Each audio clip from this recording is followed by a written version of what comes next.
안녕하세요. 고릴라의 심장과 허파입니다. 지난 방송에서 말씀드린 것처럼 감정은 행동 신호입니다.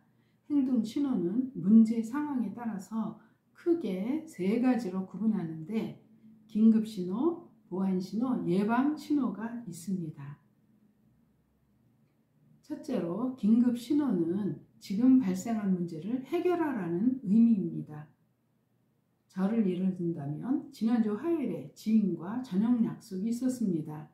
시간이 남아서 김장 배추를 다듬고 있었는데 전화벨이 울렸습니다. 지인이 약속 장소에 도착했다고 말입니다. 순간 큰일 났다. 빨리 가야 하는데 어떡하지? 라는 조급한 마음이 온몸을 지배했습니다. 마음이 조급해지니까 허둥지둥 이리 갔다 저리 갔다 하다가 정신없이 집안을 뛰쳐나왔습니다. 이때 나타나는 조급함은 문제를 빨리 해결하라는 긴급 신호입니다. 긴급 신호가 몸으로 전달되면 어떤 현상이 나타날까요? 몸에서 긴급 신호를 감지하면 생각은 마비되고 감정이 작동하게 됩니다. 문제 상황을 긴급히 신속하게 수습하라는 메시지입니다. 우리는 감정의 지배를 받으면 이를 해소하려고 모든 에너지를 감정에 집중하게 되는데 이러한 과정에서 합리적인 행동보다는 비합리적인 행동을 하게 됩니다. 그래서 실수를 하게 되지요. 저도 처음에는 지인이 도착했다는 전화를 받고 이를 해결하려는 조급한 마음으로 남편에게 전화를 걸었습니다. 통화가 되지 않자 머릿속이 복잡하게 꼬이며 택시를 탈까? 아니면 버스를 탈까? 아니면 전철을 탈까? 맴맴 도는 생각에 이러지도 저러지도 못하고 시간만 흘려 보내고 있었습니다. 긴급 신호를 해결하는 방법은 무엇일까요? 알아차림과 감정에 이름 붙여주기입니다.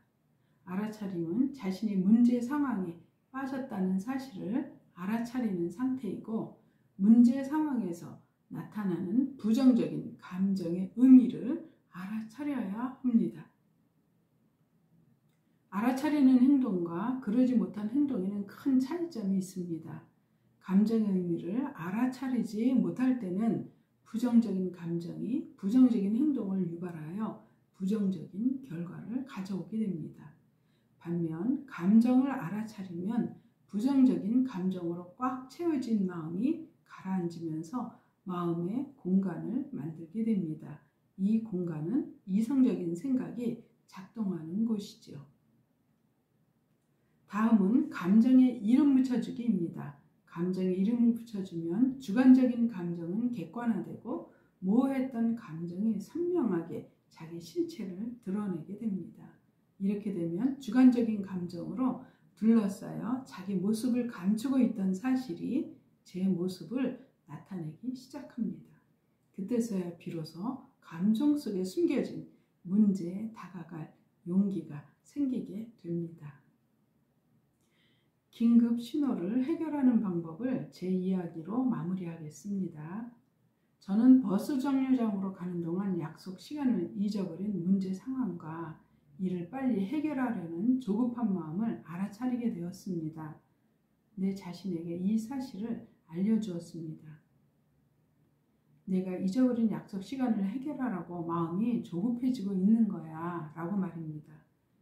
그리고 그래 지금 네 마음은 조급해. 그러니까 천천히 하자 라고 부정적인 감정에 조급함이란 이름을 붙여주었지요. 그러자 조급한 마음이 가라앉기 시작하였습니다. 5분 동안 정류장을 뛰다시피 걸어가면서 지인에게 빨리 갈 수 있는 방법을 생각하였습니다. 그리고 오랜 시간 기다리고 있을 지인의 마음이 느껴지자 먼저 문자를 보내야겠다는 생각이 들었습니다. 배추를 다듬다가 시간을 놓쳐서 미안합니다. 지금 출발하면 30분 정도 늦을 것 같아요. 양해를 구합니다. 라고 말입니다. 그리고 머릿속으로는 빨리 가는 방법을 계속 찾아보았습니다. 버스에 타자 지인에게 괜찮으니 천천히 오라는 문자를 받았습니다. 마음이 편안해지면서 더 빨리 가는 경로를 탐색하였습니다. 비록 만나는 시간이 30분 지연되었으나 나의 실수를 책임졌다는 만족감이 들어서 지인과 편안한 시간을 보낼 수 있었습니다. 두 번째는 보안 신호입니다. 보안 신호는 과거에 경험했던 잘못된 문제가 다시 발생할 수 있으니 조심하라는 경고성 메시지입니다. 예를 들어 저는 개를 보면 무조건 피하게 됩니다. 다리 뒤에 힘이 들어가고 무섭다는 느낌이 들어서 나도 모르게 바짝 긴장을 하게 되지요. 이런 행동은 어린 시절의 경험과 연결되어 있습니다. 초등학교 저학년 때 일입니다. 좁은 골목길을 지나가야 하는데 개 한 마리가 누워서 잠을 자고 있었습니다. 어린 마음에 개를 훌쩍 뛰어넘으면 되겠다는 생각이 들었지요. 뛰어넘으려고 달려가는 순간 개가 달려들어 제 발목을 힘껏 물었습니다. 그 뒤로는 개를 보면 물릴까봐 겁이 나면서 다리 뒤에서 힘이 잔뜩 들어가 긴장하게 됩니다. 이는 어린 시절에 개에게 물렸던 사고가 지금도 재현될 수 있으니 조심하라고 알려주는 보안 신호입니다. 세 번째는 예방 신호입니다. 예방 신호는 앞으로 부정적인 일이 다가오고 있으니 대처하여 막으라고 알려주는 신호입니다. 예방 신호를 알아차리고 대책을 미리 세우면 앞으로 일어날 부정적인 일을 예방할 수 있지요. 예방 신호는 알아차리는 방법이 복잡하기 때문에 다음 방송에서 실례를 들어 자세히 설명하도록 하겠습니다. 우리는 부정적인 감정이 일어나면 마음이 불편하여 이를 무시하거나 부정하게 됩니다. 그러나 감정은 행동 신호이기 때문에 감정과 친해지면 문제의 본질을 보게 되어 거기에 맞는 적절한 해결책을 찾아낼 수 있습니다. 오늘은 현실에서 발생하고 있는 문제에 도움을 주는 긴급 신호와 과거의 문제를 반복하지 말라는 보안 신호에 대해서 알아보았습니다.